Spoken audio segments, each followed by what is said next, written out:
It's a beautiful day here at MLC. Condo loans are less than they used to be. Would you be mine?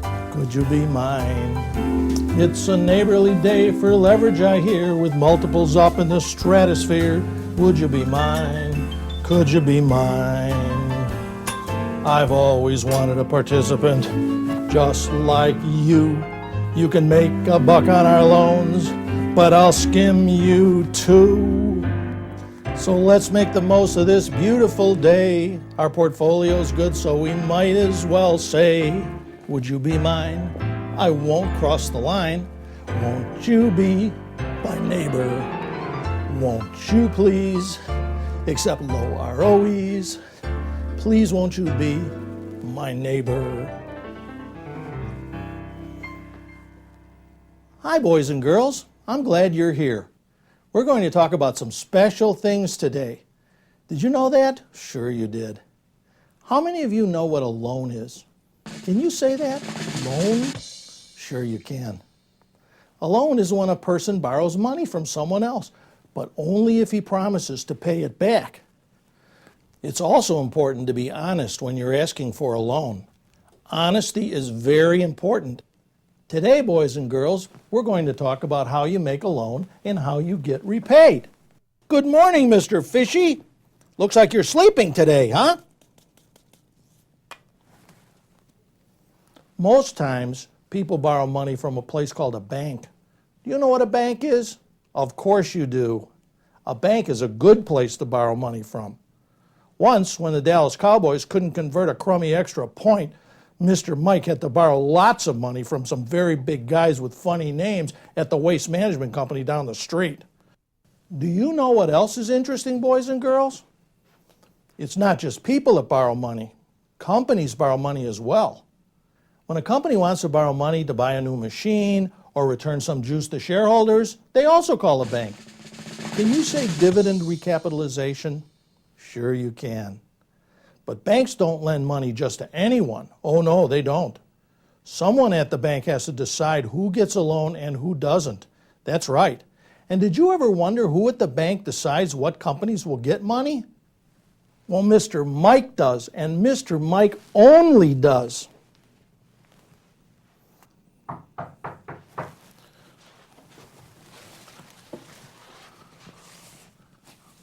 Oh, it's just Mr. Speedy Delivery. Hello, Mr. Mike. How are you on this fine, speedy day? I'm fine, Mr. Speedy. What have you got in your hand? Oh, I was in such a speedy hurry to get over here today, my basket fell right off my bike. Not that hand, you idiot. The other hand. Oh, this? Well, we have another deal for you to approve. And of course, we need your approval this afternoon. Can you drop everything and get it done for us? Now, you see, boys and girls, this is how the credit approval process gets started. Mr. Speedy Delivery gives me an underwriting package that's way too big, and he wants to get an approval in an unreasonable amount of time. Okay, Mr. Speedy Delivery, I'll do this for you.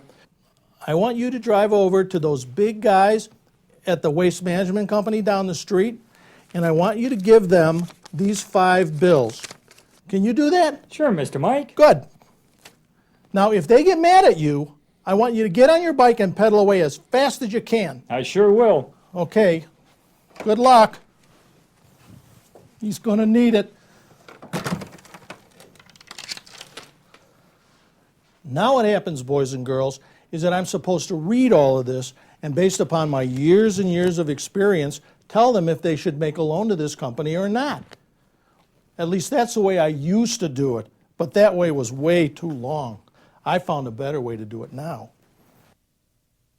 That was easy. And that's that.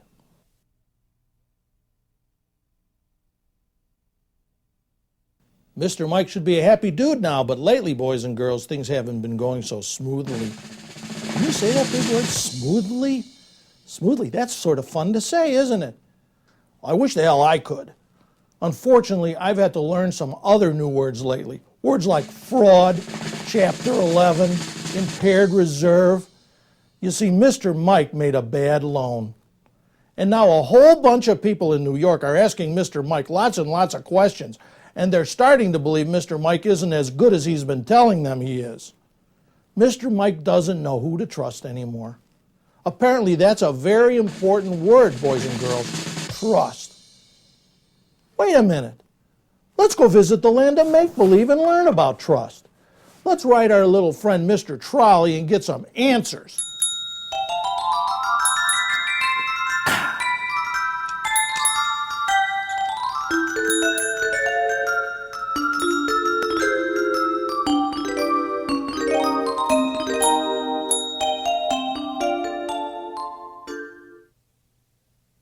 Hear ye, I, King Radway, do detect a problem in my kingdom, a portfolio problem.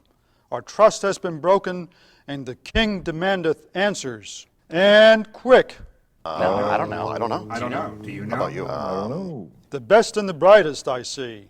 We need to find a way to authenticate the borrower's trustworthiness before we hand over the gold.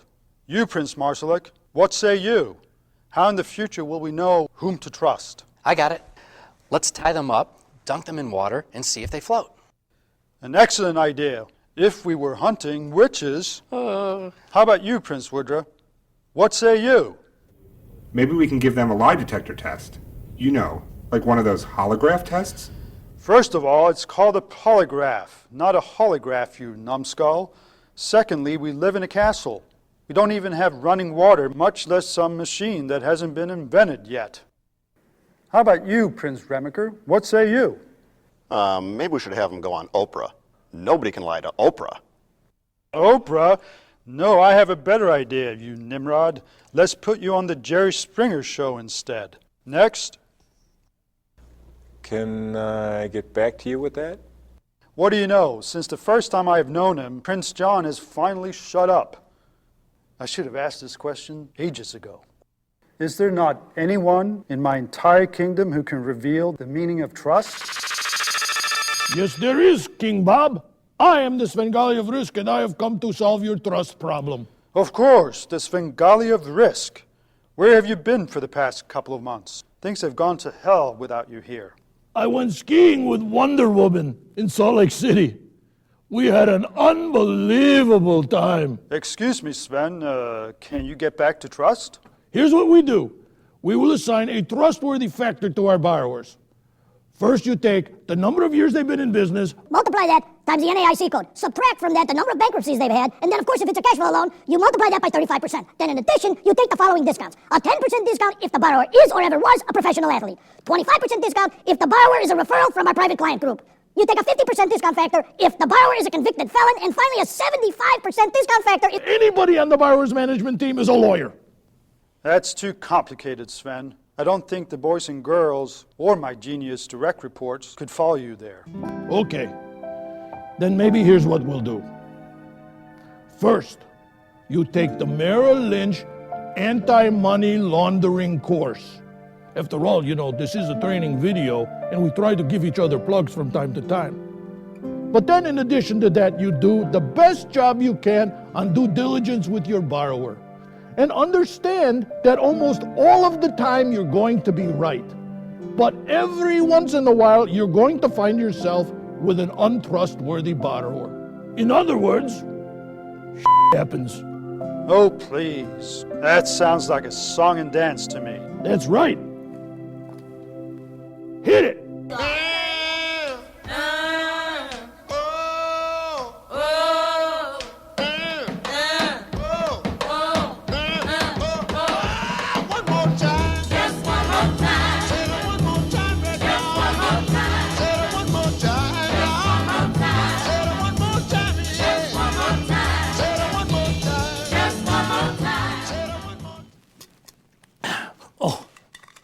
So you see, boys and girls, trust is very important when you make a loan.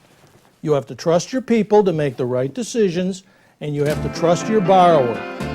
Because without it, nothing else matters. There's no business like loan business, like no business I know. Everything about it is appealing, even though my home life is a wreck. Nowhere can you get that happy feeling. It's like you're dealing a loaded deck. There's no people like lone people. They smile when they are blue. Even with a term sheet that they know will die, they still think Mr. Mike will try. If I weren't so lucky, I just might cry. Let's go on making the loans. Well, that's all the time we have for today, boys and girls. You know, this video crew is very expensive, and Neil cut my budget again this year. Well, I want you to know that I trust you, boys and girls. See you next time.